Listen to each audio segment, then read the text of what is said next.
Good evening, everyone. Some people think that mandatory sentencing for specific crimes is a good idea. Others have to question the effectiveness of mandatory sentencing and possible negative impact of mandatory sentencing on the victims and their families. Tonight, I wanted to focus on mandatory sentencing with cases of domestic violence. First, I wanted to start out by defining domestic violence. According to Justin Healy of the American Psychological Association, domestic violence refers to acts of violence that occur between people in an intimate relationship in domestic settings. Family violence is a broader term referring to violence between family members as well as violence between intimate partners. These violent acts include physical, sexual, and physiological abuse. Statistics show that mandatory sentencing guidelines put into law do not prevent crime or repeat offenses from occurring. Most mandatory sentencing laws are too broad and can lead to unintended consequences. In addition, they basically tie the hands of the judges behind their backs and force judges to impose impractical sentences on defendants, even when the circumstances presented in court do not lead to the same sentencing conclusions. In our form of government, evidence is presented in front of the court. The jury listens to evidence presented by the plaintiff, which in many cases is the state. The defendant or the defense then present their case. The jury decides on a verdict depending on which side presented the best evidence that's proven their case. As it stands now, without mandatory sentencing, if the defendant is found guilty of the crimes that they are charged with, the judge sentences the defendant based on sentencing guidelines that have been set up for the crime in question.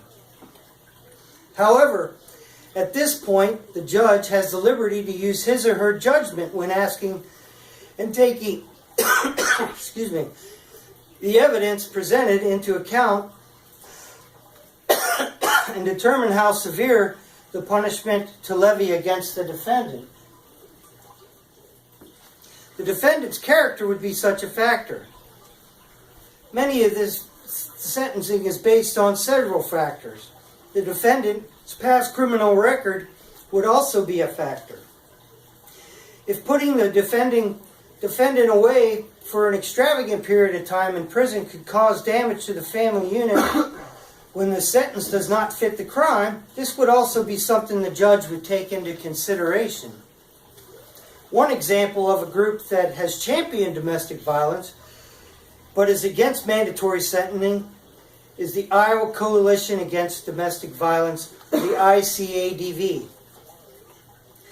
The Iowa Coalition Against Domestic Violence is registered against the bill for mandatory sentencing for domestic violent crimes that is currently on the governor of Iowa's desk, which is now past the House and Senate debates. Laura Hesberg of the ICADV, Director of Public Policy, said the group fears increasing prison penalties could cause unintended consequences such as perpetuating cycles of violence and racial inequality. Excuse me.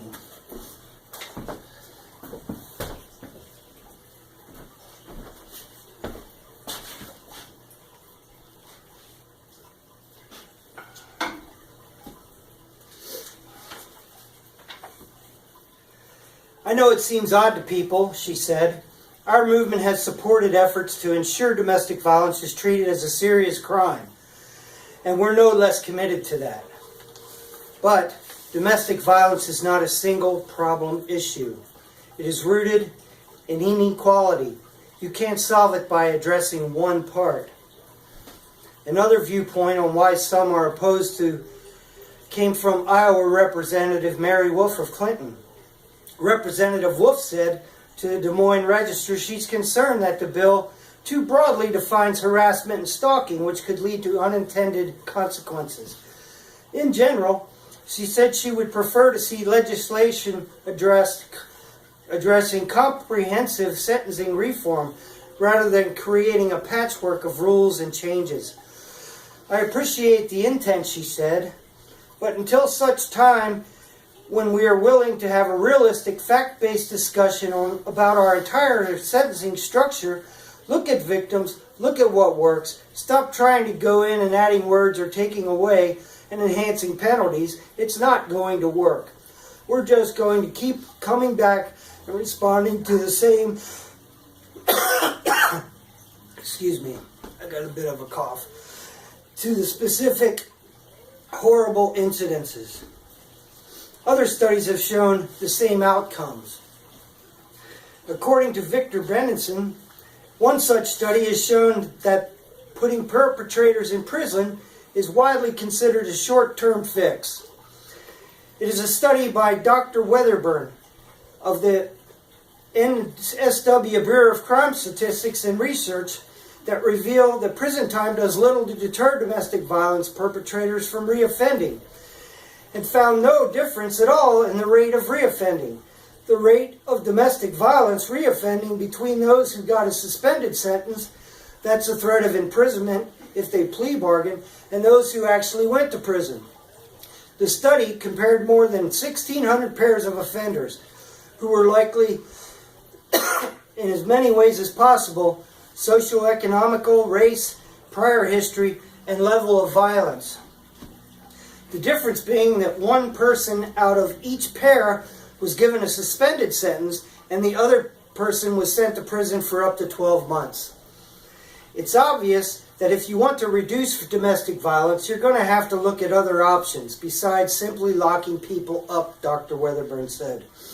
I'm not suggesting for 1 minute that people who commit serious domestic violence crimes shouldn't be imprisoned. My point is really that it may serve the interest of justice, but it doesn't certainly reduce the rate of reoffending. Dr. Weatherburn believes that the problem of domestic violence largely comes down to men's attitude towards women and violence, because most of these crimes are committed by men. We really need to change the way these people behave in response to frustration or threats to their self-esteem. They've got to be taught some way of responding to those challenges without becoming violent. I wanted to show you some statistics that I've gathered and put on this line chart.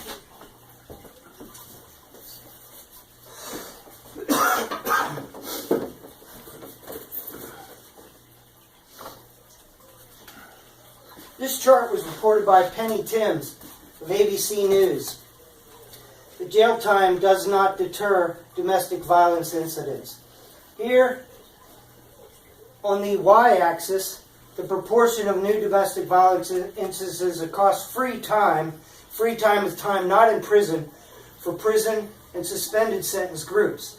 The x-axis, right here, is the amount of free time for 3 years as a proportion to incidences. As you can see, across the free time of 3 years, domestic violence incidents between the two groups is fairly even. The one in the red are people who were sent to prison. The line in the blue are people that were given suspended sentences.